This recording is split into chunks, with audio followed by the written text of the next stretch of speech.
Welcome to Postgame. Go ahead and just start leaving your comments. I am drinking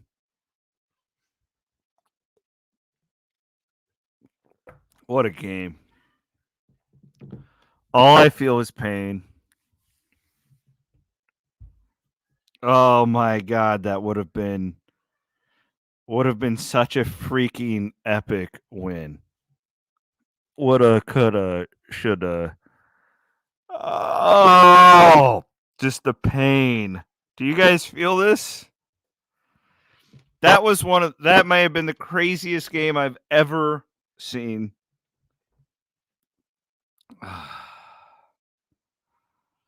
There's so much to analyze, but just let me, this is the instant reaction show. There is just there's stuff to analyze, but just let me get over the pain for a minute.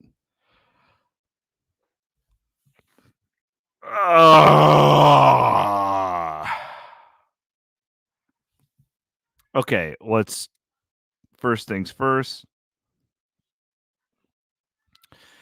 Iowa State probably shouldn't have even been in that situation. Okay, so we'll take it. The officials were just Iowa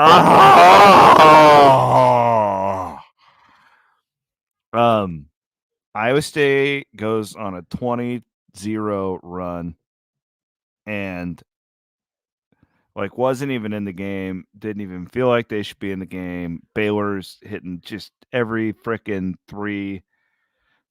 Baylor went 12 of 23, but at one point it was ridiculous what they did from three. Okay. Iowa State shouldn't have been in it. Scott Drew gets ejected for the first time in his career. He's coached over 700 games. And then they get a bench technical right after it. Iowa State goes on a 20-0 run.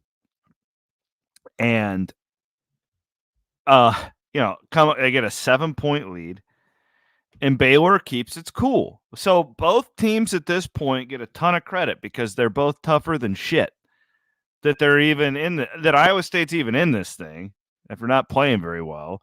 And Baylor gets credit. They lose their coach, all this stuff, and they still end up winning the basketball game, right? But then we have this sequence at the end where we don't know how much time's supposed to be on the clock. We don't know if the Baylor clock guy was incorrect or whatever the hell happens. And Momcilovic hits what would have been one of the most iconic shots in Iowa State basketball history.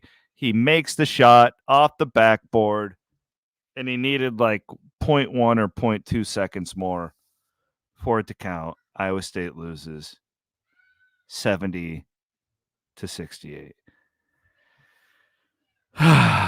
Man. Oh, just really, you felt. I see a lot of you guys in the comments that Iowa State lost the game at the free throw line. You're probably right. When you get up 7, it just felt like at that point you've been gifted this game, right? The game was handed to you at that point, and you're not able to put them away at the free throw line. What was Iowa State in the second half? Let me pull it up in the second half at the free throw line. Iowa State was 14 of 26, so it was actually better than I thought, which is bad because that's 53% from the field, and I actually thought that they were worse than that. But if you shoot 60% from the field, you're tied. If you shoot 65% from the field, you win, which that's still not very good. This is one of those games where does it matter? Not really. You're not going to. In fact, Iowa State's analytics will go up from this game, believe it or not. But if you win the game, it's like you go from a 3 seed to a 2 seed. If you could somehow pull that thing off. Now you got a really quick turnaround. You're in the state of Texas, and you got to go to Texas coming up on I need somebody to talk to. Van Winks, are you in there? Can you talk to me? Yeah, I got somebody to talk to. Maddie Van Winks is in here. I'm just pounding my head against my desk. I'm not going to be able to sleep tonight. That was a freaking painful loss. which is crazy because it felt like Iowa State shouldn't have even been in the game in the first place. Dude, there's very few games where I had the same feeling as you. Like, I literally wanted to cry. It was just one of those games where like and then he hits the shot and then it's taken from you, right? That's just the icing on the cake, basically. I mean, this game literally had everything. When was the last time Scott Drew got ejected from a game? Like, have you ever seen a coach get ejected for being out of the box? Like, what? Especially one like Scott Drew, who doesn't have a reputation for that. He's been how long has he been at Baylor? 22 years. Like, usually they'd be like, "Okay, coach, get back a little bit." Like, what? So that's that's what's weird, because it's like I don't even feel like Iowa State should have been in that spot. And then the game you felt like was handed to you, and then there's that like bench technical, and Iowa State actually made those free throws, right? And then they go on a 20-0 run. Oh my God! And at Baylor, jeez. And you get the game of Keyshawn Gilbert's life, 5 of 6 from 3. Yeah. How many blocks did Hassan Ward? He had 4 blocks for Hassan Ward. I don't know. Like that. The whole thing sucks because Iowa State should have freaking won the game. Like, the way it played out, it was there for you on a platter. I'm not even like mad at the team. It's just like, because I thought both teams, I think, get a lot of credit. Baylor's coach loses its goddamn mind, and they stay in it and they make shots down the stretch. And Iowa State didn't have its A game. And that arena after Drew got tossed was freaking awesome, man. Dude, that arena looks insane. Like, it was loud on TV. I can't even imagine how loud it was in there. Like, the announcer was like, "I can't hear you right now." How many people does that hold? Like 8 to 10,000, 8 to 9,000? I have a buddy who was there, and he kept texting me, and he was telling me how insane that arena is. I was just pissed off how bad the camera angle was the first half, and then once we made that comeback, I'm like, I don't even care at this point. I forgot about it. Unbelievable. And then like the play was drawn up perfectly at the end of the game. It just they didn't have time to make the pass, and what did you think of the play? What did you think? Well, I mean, was there enough time to run? Probably not. Probably not. I mean, with Momcilovic, he doesn't have a quick enough release to get that thing off. But it happened exactly how they wanted it. They just didn't have enough time. Momcilovic comes off the screen right there. Needed 0.2. Oh, if he gets 0.2 seconds more when they do that review. Did you think the review, when they put 1.7, was it 1.7? 1.2. Was that enough time? Do you think?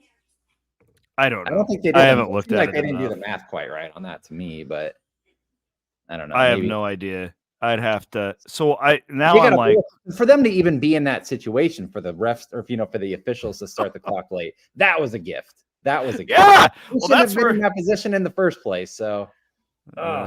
All the fans are in here, and I get it. You guys it's the most frustrating thing when you watch basketball, when your team doesn't make free throws, and that did do it. If you go 19 of 32, if you go 22 of 32, you win. Well, and Baylor was 16 of 23, but it was a little tighter than that. They missed a lot down the stretch too. They missed a lot down the stretch. I mean, here's your stat. Like, I mean, this game comes down to 2 stats other than the Drew situation. Yeah. But so Baylor goes 12 of 23 from 3-point range. Iowa State was 5 of 14. One player hit all of those shots for Iowa State. But so like you ask, well, how was the game close with that big of a discrepancy?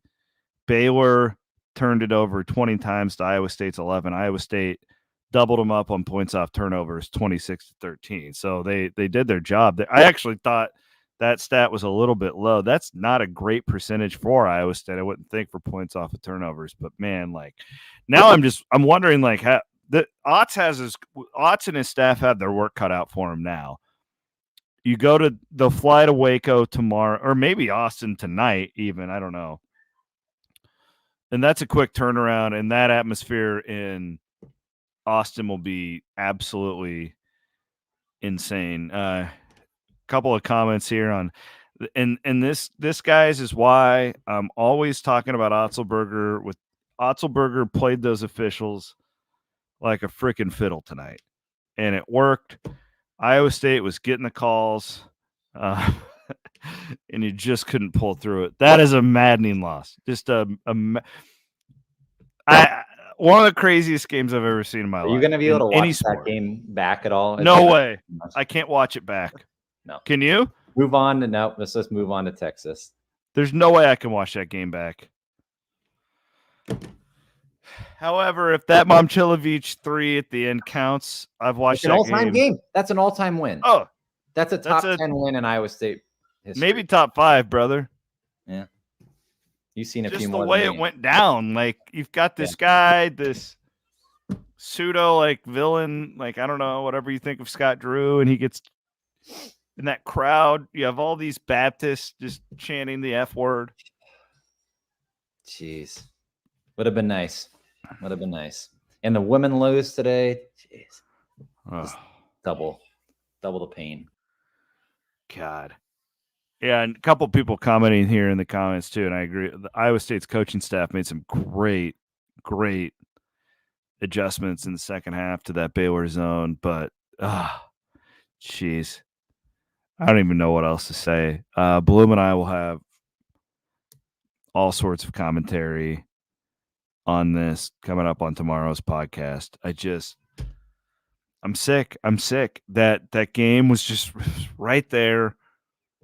Oh, they could have, if they won this game, they would have been alone in first place in the conference because Tech goes down today. So brutal. So Joe says it's really not that maddening. We had no business winning the game. You're right, but they gave it to you on a platter and you didn't take it, Joe. That's the entire point.